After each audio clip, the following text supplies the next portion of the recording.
with serious stories are great. I love it when a modder takes the storytelling aspect of their project seriously.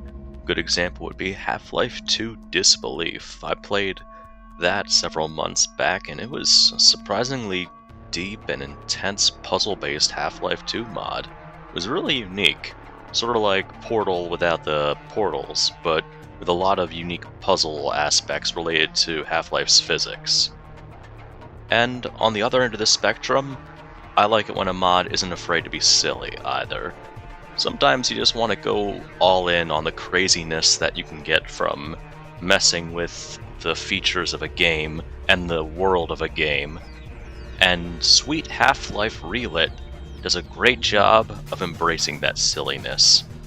It's an overhaul of the original Sweet Half-Life, a mod that came out in 2007, and it is an ambitious project. The original one was, and Relit does it justice.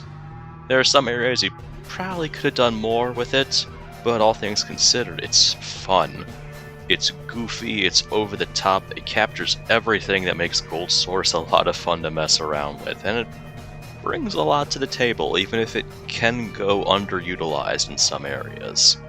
Let's get to it and break down what makes Sweet Half-Life Relit a pretty cool mod.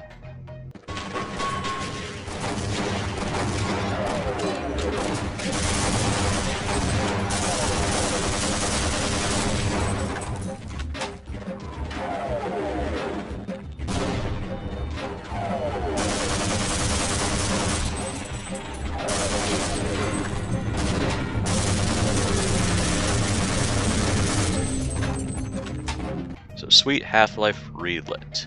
You're playing as Gordon McKinley, a warehouse manager at Black Mesa.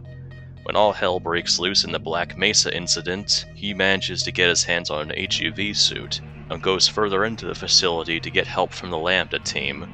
Encountering the HECU sent to silence the facility, Zen aliens coming to invade, and other threats that go beyond the pile of what's expected. Along the way, he encounters anime girls, scientists in HEV suits packing heat, other hostile aliens, and 2 potential routes for the game to go down, including 2 different final bosses depending on which route you take. Yeah, like I said, this thing's pretty ambitious. It still feels like Half-Life 1, it plays like Half-Life 1, but with additions and aspects that give it a unique flair, including some of the staples of the other Relit mods.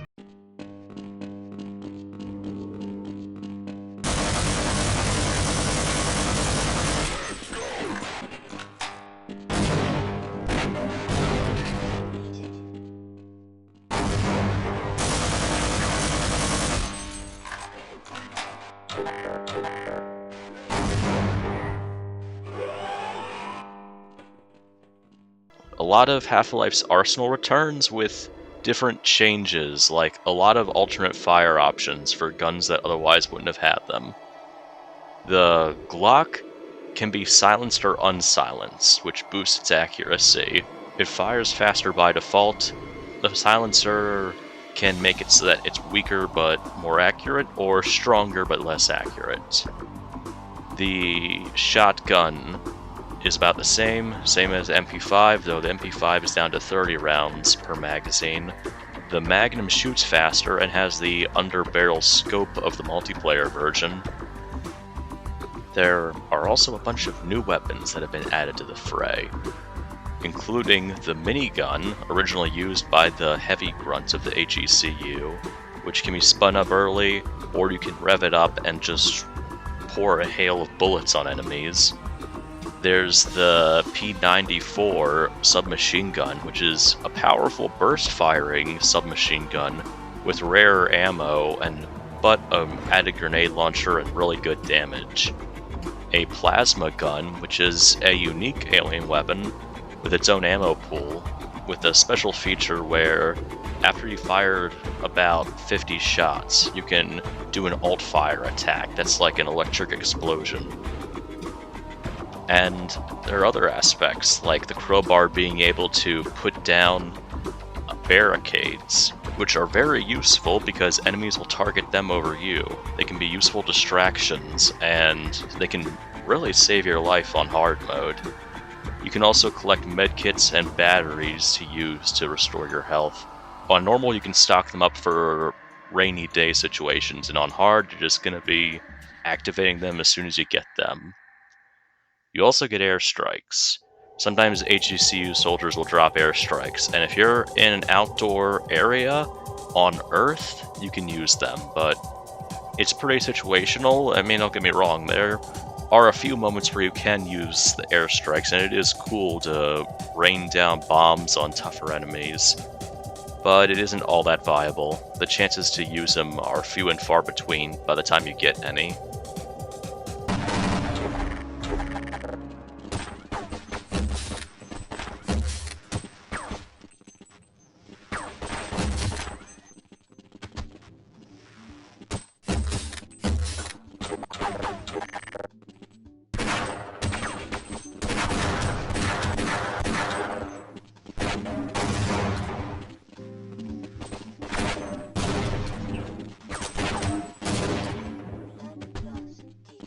But you're bringing a lot to the table as it is, with the new weapons included.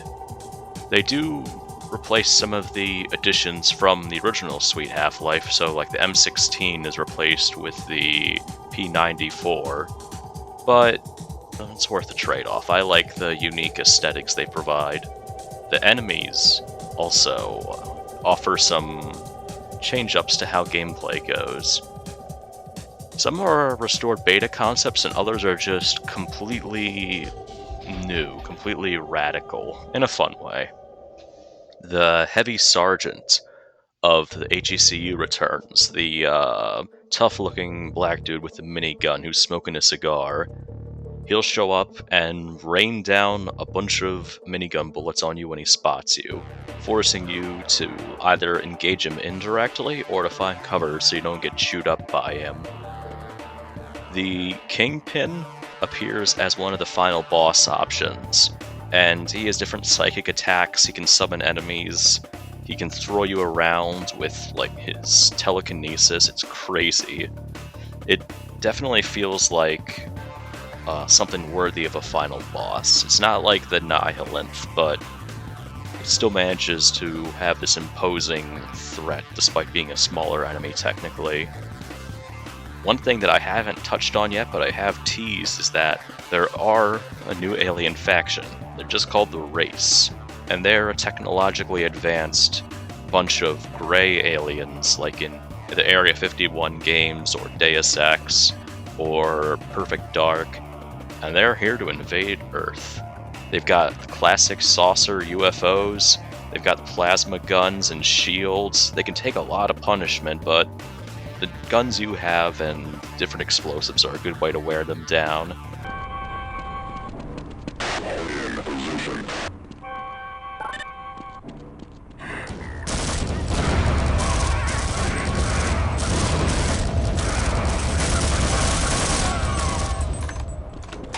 And in one of the paths you get abducted into their mothership, and you fight your way through against like the drones and robots they have, with a final battle against a gunship of theirs that has a lot of different weapons on board, and there's a whole gameplay aspect where it becomes immune to a certain damage type after you take its health down by a third each time, so you have to change up how you're damaging it.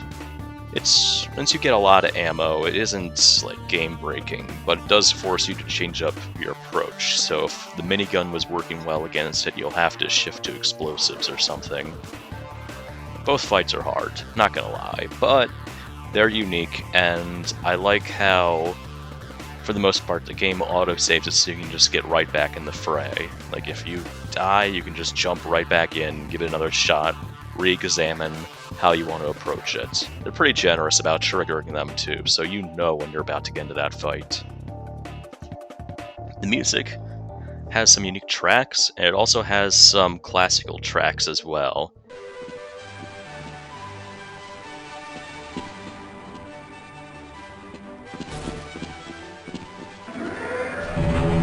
They come in handy during some of the homages. This drops reference to a lot of stuff, including 2001: A Space Odyssey, and plenty of other media involving outer space and aliens. It's kind of crazy to see the HECU Marines take on gray aliens, but it's a part of the mod, and I just love it. It's strange to see anime-based advertisements in Black Mesa, or to see an anime girl running around in an HEV suit, including one who saves Adrian Shepard from stasis, but you know what? It's fun. I like it. It knows exactly what it wants to be. Sweet Half-Life wants to be a crazy mod that takes the world of Half-Life and puts things that could plausibly happen within the setting if a layer of comedy and absurdity was added. It isn't self-referential and ironic, but it's willing to have a little laugh at itself while still pushing you along in an interesting story. It goes in some crazy directions that you don't expect, and for the most part it's pretty easy to follow along with what's going on and what you're doing, even when it goes into some very bizarre plot changes.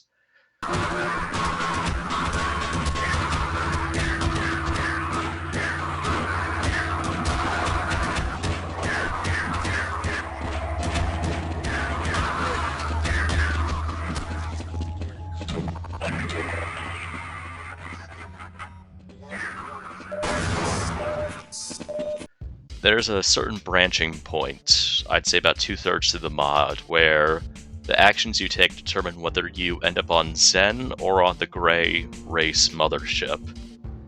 The finale and ending are about the same, but the final bosses you fight before that point are different. Zen has the Kingpin final boss, and the Mothership has the Gunship final boss.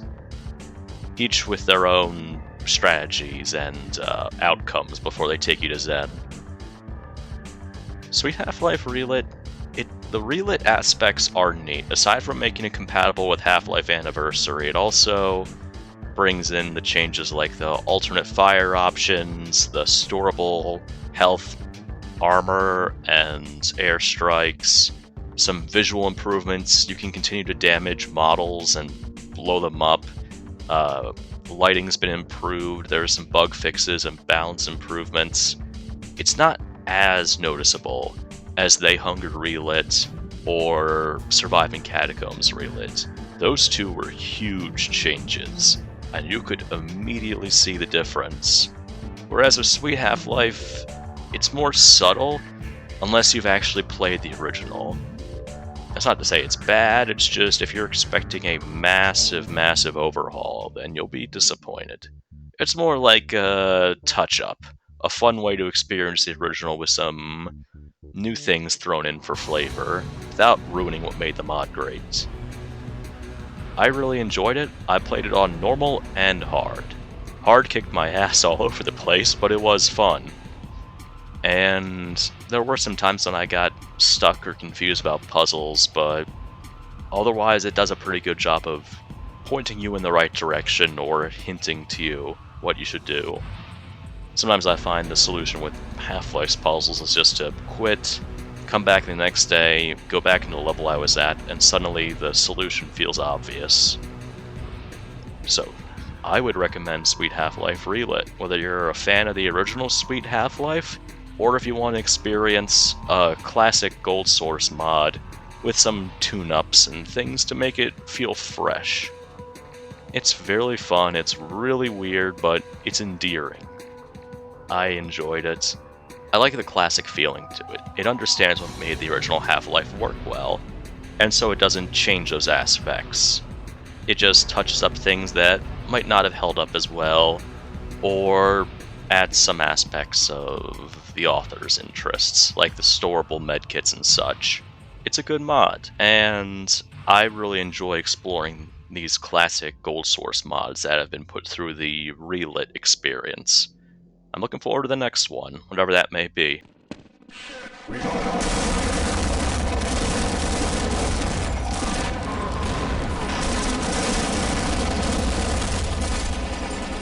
Thank you all for watching.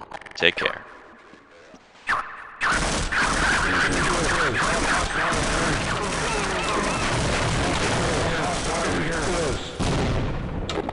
We got hostiles here.